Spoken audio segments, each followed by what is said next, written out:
আসসালামু আলাইকুম। আশা করি সবাই ভালো আছেন, সুস্থ আছেন। তো লাস্ট দুইটা ভিডিওতে আমরা মূলত ক্যান্টিলিভার বিম এবং সিম্পলি সাপোর্টেড বিম নিয়ে কাজ করেছিলাম। তো সেক্ষেত্রে আমরা যে মেটেরিয়াল ইউজ করেছিলাম সেটা ছিল হচ্ছে স্টিল। আজকে মূলত আমরা দেখবো যে কিভাবে কংক্রিট মেটেরিয়াল আমরা ডিফাইন করতে পারি। তো কংক্রিট মেটেরিয়াল ডিফাইন করার জন্য আমরা এখানে ক্লিক করবো হচ্ছে মেটেরিয়াল ম্যানেজার, তারপর ক্রিয়েট। এখন আমরা যদি এখানে মেকানিক্যালে ক্লিক করি, মেকানিক্যাল, তারপর হচ্ছে প্লাস্টিসিটি। এখানে দেখবেন যে দুইটা মডেল আছে, একটা হচ্ছে কংক্রিট ড্যামেজ প্লাস্টিসিটি, একটা হচ্ছে কংক্রিট স্মিয়ার্ড ক্র্যাকিং। তো আপনি চাইলে দুইটার মধ্যে যে কোনো একটা মডেল ব্যবহার করে কংক্রিট ডিফাইন করতে পারবেন। তবে এই ক্ষেত্রে সবচেয়ে কমন যে মডেলটা সেটা হচ্ছে কংক্রিট ড্যামেজ প্লাস্টিসিটি মডেল। তো এই মডেলের যে ডাটাগুলো সেগুলো আমরা বিগত যারা রিসার্চার ছিলেন, যারা এই ফিল্ডে কাজ করেছেন, ওনাদের পেপার থেকে কিন্তু আমরা পেতে পারি। সো এরকম একটা পেপার হচ্ছে এই পেপারের অথরের নাম হচ্ছে মিলাদ হাফিজুল গুরানি। তো উনি পেপারটা লিখেছেন, তার নাম হচ্ছে concrete simplified damage plasticity model for concrete. তো উনি মূলত আলোচনা করেছেন যে কোন কোন ইকুয়েশন ইউজ করে আমরা এই মডেলটার যে ভ্যালু সেগুলো বের করতে পারি। তো আমরা চাইলে ইকুয়েশন ইউজ করতে পারি, অথবা উনি নিজে এগুলো ক্যালকুলেশন করে তার একটা টেবিল, কয়েকটা টেবিল দিয়ে দিয়েছেন বিভিন্ন মেটেরিয়াল প্রপার্টির জন্য, বিভিন্ন ক্লাসের জন্য। যেমন B20 হচ্ছে একটা ক্লাস, 20 MPa কংক্রিটের জন্য, কোনটা হচ্ছে 30 MPa কংক্রিট, এরকম বিভিন্ন ক্লাসের কংক্রিটের জন্য উনি টেবিল প্রদান করছেন। সো আমরা চাইলে এখান থেকে কপি করে নিতে পারি। তো এই পেপার থেকে কপি করা একটু ডিফিকাল্ট হতে পারে। তো সেজন্য আমরা কি করব, এখান থেকে একটা স্ক্রিনশট নিয়ে নিব, এই পুরো টেবিলের স্ক্রিনশট নিয়ে যে কোনো একটা AI চ্যাটবট, যেমন চ্যাট জিপিটি বা জেমিনাই, যে কোনো একটাতে নিয়ে আমরা কপি পেস্ট করব। এবং সেখানে আমরা লিখে দিব যে মেক এ টেবিল, এবং সে ওখান থেকে টেবিলটা তৈরি করে নিবে। তো আমরা প্রথমে এখান থেকে সেই টেবিলটা দিলাম, আমরা এখানে কপি করলাম, কপি করে নিয়ে যাবো হচ্ছে পেজের মধ্যে, একটা এক্সেল শিটের মধ্যে, এবং সেখানে আমরা একটা পেস্ট করব। এইভাবে প্রত্যেকটা কপি করে তারপর পেস্ট করে আমরা পরবর্তীতে সেগুলো অ্যাবাকাস ব্যবহার করব। তো আমরা এখানে প্রত্যেকটা পেস্ট করে নিলাম। এখানে তিনটা টেবিল আছে, তিনটা টেবিলই আমরা পেস্ট করে নিলাম। এবং আমাদের সুবিধার জন্য আমরা চাইলে এই যে টেবিলটা আছে, এই টেবিলটাকে আমরা ট্রান্সপোজ করে নিতে পারি। আমরা এখানে যদি কাট করি, তারপর হচ্ছে সরি, কন্ট্রোল C।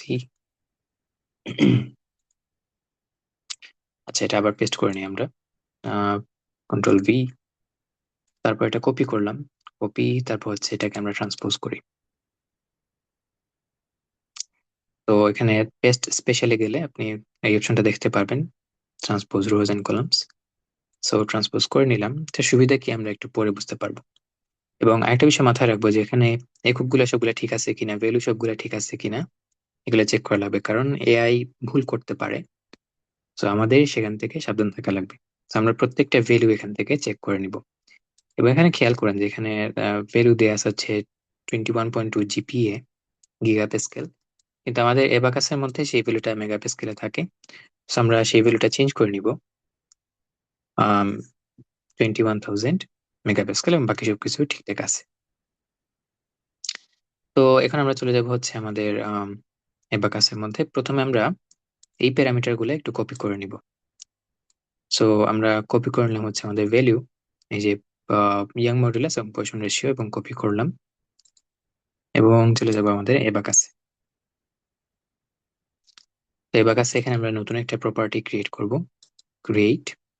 তো এটা নাম দিয়ে দিলাম হচ্ছে কংক্রিট, তার ক্লাস হচ্ছে B20, B20ও লিখে দিলাম। তারপর হচ্ছে মেকানিক্যাল ইলাস্টিসিটি, ইলাস্টিক। তো প্রথম আমরা যে ইলাস্টিক যে প্রপার্টি গুলো আমরা কপি করেছি সেগুলো পেস্ট করে নিব। সো পেস্ট হয়ে গেছে। তারপর আমরা যাব হচ্ছে mechanical plasticity, concrete damage plasticity. এখন বাকি ভ্যালু গুলো আমাদের বসানো লাগবে। তো আমরা যাব হচ্ছে আমাদের এক্সেল শিটের মধ্যে, এবং সেখান থেকে এই নিচের যে ভ্যালু গুলো আছে সেগুলো আমরা কপি করে নিব। সো আমরা এখানে কপি করলাম, করার পর এখানে ক্লিক করে রাইট ক্লিক করে তারপর পেস্ট। তো সবগুলো কপি হয়ে গেছে, জাস্ট একটা কপি হয় না ভিসকসিটি প্যারামিটার, যেটার ভ্যালু হচ্ছে 0। তো আমরা এখানে 0 বসিয়ে দিলাম। তো মোটামুটি আমাদের প্রাথমিক কাজ শেষ। আম, এখন আমরা কম্প্রেসিভ বিহেভিয়ারে এই ভ্যালুগুলো বসানো লাগবে। তো প্রথমে হচ্ছে ইল্ড স্ট্রেস। ইল্ড স্ট্রেসের ভ্যালু কত? আমরা যদি এখানে যাই, এটা হচ্ছে ইল্ড স্ট্রেস, এটা মূলত কম্প্রেসিভ প্রপার্টি তার। তো আমরা কপি করব, তারপর পেস্ট, মানে এখানে শুধু কপি পেস্ট করলেই হবে। তারপর এখানে সাব অপশনে আমরা ক্লিক করে কংক্রিটের যে ড্যামেজ আছে সেটা কিন্তু ডিফাইন করা লাগবে। তো ড্যামেজ প্যারামিটার হচ্ছে 0 থেকে 1 পর্যন্ত কিছু প্যারামিটার থাকে, যার ভ্যালু 0 থেকে 1 পর্যন্ত। তো এই প্যারামিটার গুলো ডিফাইন করে যে আসলে কখন কংক্রিট ড্যামেজড হয়ে যায়, কখন ক্র্যাক তৈরি হয় তার মধ্যে। তো আমরা এখানে এগুলো কপি করলাম, করার পর ড্যামেজ প্যারামিটারে পেস্ট করে নিব। তারপর ইনইলাস্টিক স্ট্রেইন,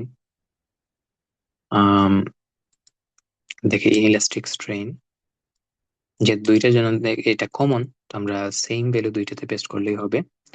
তো আমরা প্রথমে এখানে একটা পেস্ট করলাম, তারপর ওকে, তারপর সেম জিনিসটা এখানে একবার পেস্ট করে নিলাম। ওকে, এভাবে আমরা টেনসাইল বিহেভিয়ারও কপি করে নিব। তো এই হচ্ছে আমাদের টেনসাইল বিহেভিয়ার, যদি কপি করি,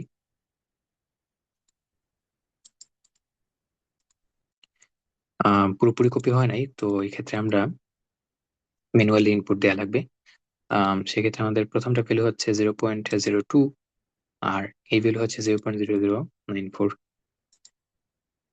তো এখানে আমরা ম্যানুয়ালি ইনপুট দিয়ে দিব 0.02 এবং 0. এই ভ্যালুটা কিভাবে আমরা টেনসাইল ড্যামেজে ভ্যালুগুলো ইনপুট দিব। তো ক্র্যাকিং স্ট্রেনের পরিমাণ তো আমরা নির্ণয় করলাম একটু আগে, প্রথমটা হচ্ছে 0, পরটা হচ্ছে এই ভ্যালুটা, এবং ড্যামেজ প্যারামিটার আমরা দেখি কত আছে, 0 এবং 0.99। তো এখানে হচ্ছে 0, এখানে হচ্ছে 0.99। ওকে, ওকে। তো এখানে আরেকটা ইম্পর্টেন্ট বিষয় হচ্ছে তার যে ডেনসিটি, আমরা ডেনসিটি ডিফাইন করি নাই, তো আমরা ডেনসিটি ডিফাইন করে নিই। ডেনসিটি চেঞ্জ ভেরি করতে পারে, তবে আমাদের ক্ষেত্রে আমরা 2.4 E-9 ব্যবহার করব। তো E-9 বলতে বোঝায় যে 10 ইনভার্স 9, এবং এই ইউনিটটা হচ্ছে টন পার মিলিমিটার কিউবে। তো আমরা এখানে ডিফাইন করে নিলাম। ওকে, তো এখন আমাদের জন্য কিন্তু বারবার মেটেরিয়াল ডিফাইন করা কিন্তু ডিফিকাল্ট। তো সেজন্য আমরা মেটেরিয়াল লাইব্রেরি ক্রিয়েট করতে পারি, যেটা ব্যবহার করে আমরা পরবর্তী যে কোনো সময় এই মেটেরিয়ালটা ইনপুট আবার ইম্পোর্ট করতে পারবো। তো সেজন্য আমরা কি করতে পারি, এখানে প্রপার্টি টেবিলের পাশে পাশে আপনি দেখবেন যে মডেল রেজাল্টস এবং মেটেরিয়াল লাইব্রেরি আছে। তো মেটেরিয়াল লাইব্রেরিতে আমরা ক্লিক করলাম, তারপর লাইব্রেরি ম্যানেজার, এবং এখান থেকে আমরা একটা লাইব্রেরি ক্রিয়েট করে নিব। তো ধরে নিলাম যে লাইব্রেরির নাম হচ্ছে মেটেরিয়াল লাইব্রেরি 2 ফর এক্সাম্পল, তারপর ওকে দিয়ে দিলাম। এখন এই যে দুইটা আছে আমাদের এখানে, দুইটা মেটেরিয়াল, একটা স্টিল একটা কংক্রিট, দুইটা আমরা সিলেক্ট করে এখানে এরোতে ক্লিক করলে এই লাইব্রেরিতে আমাদের মেটেরিয়ালটা চলে যাবে। তো আমরা সেভ করে নিব, এবং পরবর্তীতে আমরা যদি নতুন একটা মডেল ওপেন করি, ফর এক্সাম্পল আমরা এখানে নতুন একটা মডেল ওপেন করলাম, আম, এবং নতুন মডেলের মধ্যে আমরা চাচ্ছি যে মেটেরিয়ালটা ইম্পোর্ট করার জন্য। তো আমরা এখানে মেটেরিয়াল লাইব্রেরি 2, এখানে দেখবো যে দুইটা অপশন আছে, এবং সেগুলো আমরা এখান থেকে ইম্পোর্ট করতে পারবো। তো আমরা এখানে দুইটাতে ক্লিক করলাম, এবং এই এরো চিহ্নতে ক্লিক করলে মূলত এগুলো চলে আসবে, সেভ চেঞ্জেস। তারপর আমরা যদি প্রপার্টিতে ক্লিক করি, আমাদের এই দুইটা ম্যাটেরিয়াল অটোমেটিক্যালি এখানে চলে আসবে। তো ম্যানুয়ালি সবগুলো ইনপুট দেওয়া লাগবে না, জাস্ট আপনি একবার যদি ইনপুট দিয়ে দেন তাও হবে। এবং আরেকটা ওয়ে, সহজ আরেকটা ওয়ে হচ্ছে একটা সফটওয়্যার ইউজ করা, সিডিপি জেনারেটর, যেটা আহমেদ এল কাদি নামে একজন রিসার্চার তৈরি করেছেন। তো সেটা আমরা অন্য কোনো একটা ভিডিওতে দেখবো ইনশাল্লাহ। তো সবাই ভালো থাকবেন, সুস্থ থাকবেন। আসসালামু আলাইকুম রহমতুল্লাহ।